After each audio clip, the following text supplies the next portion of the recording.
మనిషి మనసు ఎప్పుడు 2 అంశాల మధ్య ఘర్షణ పడుతూ ఉంటుంది. 2 విషయాల పట్ల ఎప్పుడు సందిగ్ధంలో ఉంటుందన్నమాట. ఏంటవి? ఒకటి పాస్ట్, ఇంకోటి ఫ్యూచర్. పాస్ట్‌లో జరిగిపోయినవన్నీ ఒక బ్యాగేజ్ లాగా మన బ్రెయిన్‌లో పెట్టుకుంటాం. ఫ్యూచర్ పట్ల విపరీతమైన యాంగ్జైటీ పెట్టుకుంటాం. ఈ రెండిటి మధ్య ప్రస్తుతాన్ని కోల్పోతాం. ప్రెజెంట్‌ని మిస్ అయిపోతాం. చాలామంది మనుషులు పాస్ట్‌లో అయినా బతుకుతారు, ఫ్యూచర్‌లో అయినా బతుకుతారు. ఈ ఫ్యూచర్ అనేది ఎలా ఉంటుందని ఒక భయం, ఒక ఫియర్, ఒక యాంగ్జైటీ. పాస్ట్‌లో జరిగిన ఎక్స్‌పీరియన్సెస్, బాధలు, పాస్ట్‌లో ఉన్న రివెంజ్, పాస్ట్‌లో ఉన్న ఆ సెల్ఫ్ డీమోటివేషను, పాస్ట్‌లో జరిగిన మనకు అవమానాలు ఇవన్నీ క్యారీ చేస్తుంటాం. మన మనసులో ఫ్యూచర్ గానీ, పాస్ట్ గానీ రెండిటి మధ్య ఒక ఘర్షణ జరుగుతూ ఉంటుందన్నమాట. అయితే live in the present, live in the moment. ప్రస్తుతంలో బతుకు, ఈ మూమెంట్‌లో బతుకు. దీన్నే ఇంకా పాలిష్‌గా చెప్పాలంటే మైండ్‌ఫుల్‌నెస్ అంటారు. అసలు మైండ్‌ఫుల్‌నెస్ అంటే ఏంటి? నీతో నువ్వు అనుసంధానం అవ్వు. ప్రస్తుతం ఈ సెకండ్‌లో, ఈ మిల్లీ సెకండ్‌లో నువ్వేంటి? నువ్వెలా ఉన్నావు? నీ పరిస్థితి ఎలా ఉంది? నువ్వేం చేయబోతున్నావు? నిన్ను నువ్వు గ్రహించుకుని చెయ్యి. అది ఇంపార్టెంట్. పాస్ట్‌తో డీక్లటర్ అవ్వు. Decluttering from the past. Disconnecting from the past and reconnecting to the present. Disconnecting, decluttering అంటే ఏంటి? పాస్ట్‌లో చాలా చెత్త ఉంటుంది. ప్రతి జీవితంలో పాస్ట్‌లో ఒక పెద్ద డర్ట్ ఉంటుందన్నమాట. ఒక పెద్ద మురికి కాలువ ఉంటుంది. దానిలో క్లీన్ చేసేసేయి.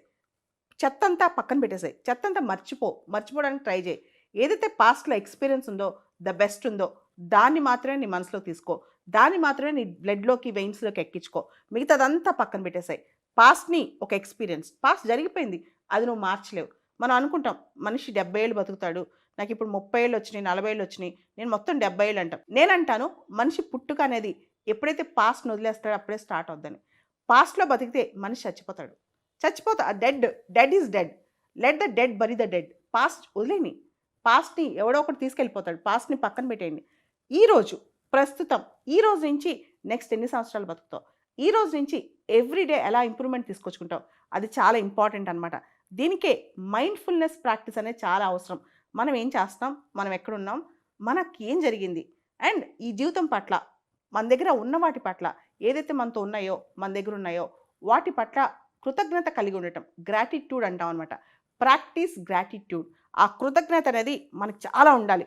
అంటే చాలామంది లేని వాటి గురించి ఆలోచిస్తారు. నాకు లేవు, లేవు, లేవు అని. చైనీస్‌లో ఒక సామెత ఉంటుందన్నమాట. చెప్పులు లేవని బాధపడేవాడు ప్రతి ఒక్కడు ఒక మాట ఆలోచించుకోవాలి. అసలు నడకే లేని వాళ్ళు చాలామంది ఉన్నారు ఈ ప్రపంచంలో అని చెప్పి. అంటే నడవడానికి కాళ్ళే లేనప్పుడు ఇంకా చెప్పులు లేవని చాలామంది బాధపడేవాళ్ళు ఉన్నారు. కానీ కాళ్ళే లేని వాళ్ళు చాలామంది ఉన్నారు. మరి చెప్పులు లేవని బాధపడేటప్పుడు అసలు కాళ్ళే లేని వాళ్ళ పరిస్థితి ఏంటి? ఒకసారి ఆలోచించుకోవచ్చు కదా! సో, ఎప్పుడైనా ఉన్న వాటి పట్ల ఒక గ్రాటిట్యూడ్, ఒక కృతజ్ఞత.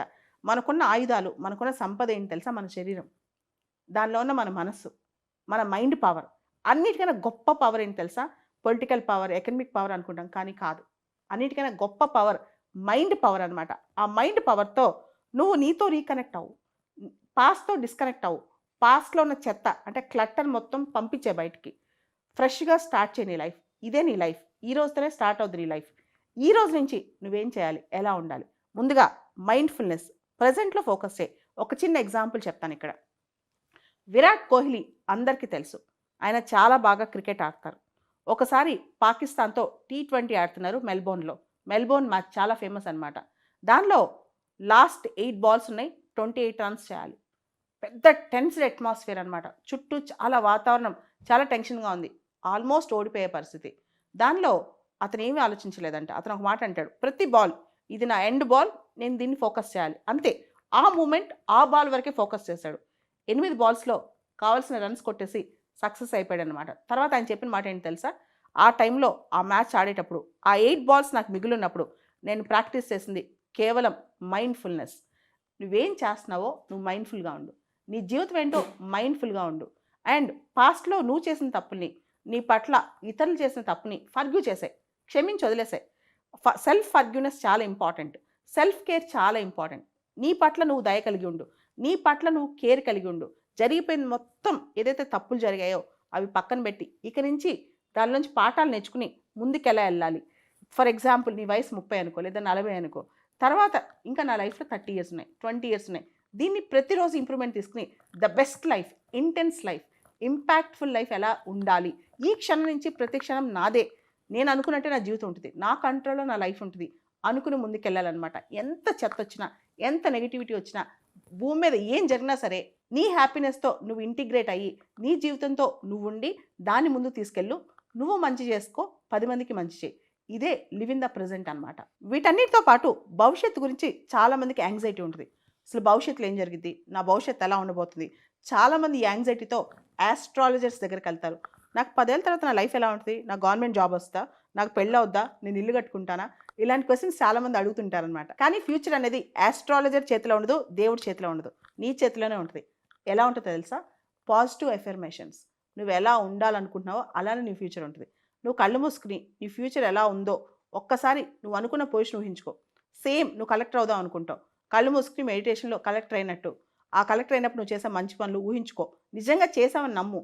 అలా ఏదైనా సరే, లేదా నీకు నువ్వు మంచి ఇల్లు కట్టుకుందాం అనుకుంటావు, నువ్వు ఒక ఇల్లు, అందమైన ఇల్లు, నీ కళల్లో ఎలాంటి ఇల్లు ఉందో అలాంటిది ఒకసారి పాజిటివ్గా అఫర్మేషన్స్లో నీ బ్రెయిన్లో ఊహించుకుని అది నిజమని నమ్ము. దానికోసం వర్క్ చేయడం మొదలెట్టు. ఆటోమేటిక్గా నీ ఫ్యూచర్ నువ్వే బిల్డ్ చేసుకుంటావు. దేవుడు కాదు, లేదా జ్యోతిష్యుడు కాదు నీ ఫ్యూచర్ నిర్మించేది, నీకు నువ్వే నిర్మించుకుంటావు. ఇప్పటి నుంచి 10 ఏళ్ళ తర్వాత నువ్వు ఎలా ఉండాలనుకుంటావో ఇప్పుడే దాన్ని ప్లాన్ చేసుకో. ఆటోమేటిక్గా ఆ ఫ్యూచర్ నీకు ఉంటుంది. దానికి నువ్వు పాజిటివ్గా రోజు నీకు నువ్వు నిద్రలేవగానే, రాత్రి పడుకునేటప్పుడు నీకు నువ్వు కౌన్సిలింగ్ ఇచ్చుకో, ఆటో సజెషన్ ఇచ్చుకో. ఆటోమేటిక్గా సక్సెస్ అనేది అంటే నువ్వు అనుకున్న విధంగా నీ లైఫ్ ఉంటుంది. ఇక మన ఫ్యూచర్ బ్రహ్మాండంగా ఉండాలంటే కేవలం పాజిటివ్ అఫర్మేషన్సే కాదు, దాని ప్రాక్టీస్ చాలా అవసరం. ఉదాహరణకి నువ్వు ఆర్మీలోకి వెళ్దాం అనుకుంటావు, ఒక ఆర్మీ ఆఫీసర్గా సెలెక్ట్ అవుదాం అనుకుంటావు. రోజు దానికి సంబంధించిన practice, real time practice, field level practice చాలా అవసరం అనమాట. ఉదాహరణకి ఇందాక విరాట్ కోహ్లీ ఎగ్జాంపుల్ చెప్పుకున్నాం. అతనికి రియల్ టైం ప్రాక్టీస్ ఉండటం వల్ల రియల్గా మ్యాచ్లోకి వెళ్ళిన తర్వాత కూడా అలానే పర్ఫామ్ చేయగలిగాడు. సో నువ్వు ఎంతైతే ప్రాక్టీస్ చేస్తావో, నువ్వు నీ గోల్ పట్ల ఎంతైతే ట్యూన్ చేసుకుంటావో, ఎంతైతే నీతో నువ్వు కఠినంగా ఉంటావో, ఆటోమేటిక్గా రియల్ టైం పర్ఫార్మెన్స్లో అంతే సక్సెస్ అవుతావు. పాజిటివ్ అఫర్మేషన్స్ ఇచ్చుకోవడం, దాంతోపాటు దాని పట్ల అంకితభావం కలిగి వర్క్ చేయటం, ఈ రెండు కూడా ఇంపార్టెంటే.